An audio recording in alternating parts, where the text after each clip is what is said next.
Absolutely have known my whole life that I want to be a dad. Her fingers wrapped around my finger, and I was done. Instant melt. When Gabby was born, the love, the hopes, the dreams we have for her. We started to notice changes in vocabulary. Eating started to become a little bit more of a challenge for her, and She had been slow to kind of sit up and crawl. Her hands started wringing. She looked at me with these eyes of absolute terror. Something was going on in her body. She knew it, and it scared the hell out of her. They thought everything was fine. That kids develop in their own time, but she suggested we do this genetic testing just to rule some stuff out. She told us, your daughter has Rett syndrome. Don't Google it. She can no longer use her hands. our house now is basically like an emergency room. Your expectation of what your child's life is going to be like changes very dramatically. Every single morning, I wake up to the sound of her struggling to breathe. That's my alarm clock in the morning. Beautiful young lady that's trapped in her body. Every morning when she wakes up, I'm happy. She had more skills when she was 18 months old than she does at 10. And that's heartbreaking. I just need to hear her voice again. This child needs to push herself every day and do it in a very courageous way. I hope and I look forward to the day when we're on the other side of this and she's able to live a more full life. We're getting closer and closer with 2 companies doing gene therapy trials. That keeps us going. We'll do whatever's necessary to find a cure for her. My name is Rudy Valner. My wife, Marcy, an RSRT trustee, and I are the incredibly proud parents of Gabby, a beautiful and incredibly smart, soon-to-be 33-year-old girl diagnosed with Rett syndrome. Many people call Gabby lucky because in the world of Rett, she has some skills that many girls don't. She can walk, she can sit, she can use a fork when she eats, although not a knife. She can utter a few words. However, her motor planning and executive function are severely impacted by Rett. She needs 24/7 care to help with basic hygiene, eating, and safety. While Gabby is considered nonverbal, locked inside her body is an intelligent, intuitive, sensitive woman. At times, Gabby is able to express herself through typing with one finger at a time. It is a laborious process that is very difficult, but she is very eloquent and gives us a glimpse of what she lives with. To quote Gabby, think of yourself in a cage in a room full of people, and the cage is soundproof. You feel uncomfortable, maybe thirsty or hungry, in need of some assistance or wanting to ask a question. Think about how frustrated you are when nobody hears. No matter how loudly you shout out your request inside your cage, none of the people in the room with you can hear.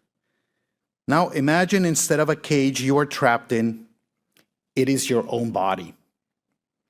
That is my life, an intelligent mind imprisoned in my body. As you know, a symptom of Rett is anxiety. Gabby's anxiety can be so debilitating, she can't leave the room. She pulls her beautiful head of hair and scratches herself. She literally shakes and shrieks in emotional pain. Before the pandemic, Gabby was better able to control her anxiety. With support, she enjoyed traveling with our family, participate in family celebrations, and had a few friends she could hang out with. With a pandemic came isolation and depression. Her small world became much smaller, and her anxiety made it almost impossible for her to function. Because of intensive therapy and an incredible support team a team made up of family, therapists, and companions, in the last few months we have seen some positive changes. After 3 years of planning, Gabby recently moved into her own quarters behind our house on our property with full-time support. This is a huge milestone for her. However, we have a long road ahead to get back to where she was pre-pandemic. Gabby's journey to Rett diagnosis was unusual, to say the least. Gabby is our third child. She has an older sister and a brother. She seemed to develop normally, but when she attended preschool at age 3, it was evident that she could not keep up with her peers. Her language was delayed. Her motor planning was behind. At this time, the MECP2 gene had not been discovered. And Gabby did not present clinically like a girl with Rett syndrome. For lack of a better diagnosis, Gabby was labeled autistic, which Marcy and I knew was not what afflicted her. At age 17, Gabby was finally tested for Rett syndrome. She has a mutation of R294X. For us, this was like a window opening. We could now understand Gabby better and take action. Here's the thing that you need to know about Gabby. She has an immense desire to live a life just like her sister, her brother, and her peers. She is funny, she is witty, and as you can see, very smart and articulate. Gabby wants to play with her nephews and niece, give them kisses, shower them with love, and play silly games with them. She wants to be an active and productive member of our society. And as she recently told us, and in her words, become a scientist so I can cure Rett. To gain insight into the minds of girls with Rett, Gabby typed, "Rett girls are prisoners of their own bodies, brilliant and beautiful minds stranded in isolation. This might sound like a damsel in distress type of situation, but what I want to share with everybody is a secret I have learned about girls with Rett. There's actually a warrior woman inside each one of us. We go into battle every single day from the moment we wake up.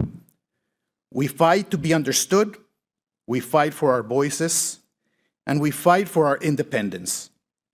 Girls with Rett are courageous, unwavering, determined, and strong. So just imagine what we will be able to accomplish once we find the key to unlock our full potential. Just like Gabby, there are thousands of Rett girls waiting to be heard and seen. Rest assured, Marcy and I will be here to work with you, side by side until we cure Rett. Thanks to all of you, we believe this can be a reality in our lifetime. And one day soon, we hope Gabby can thank you herself. Thank you.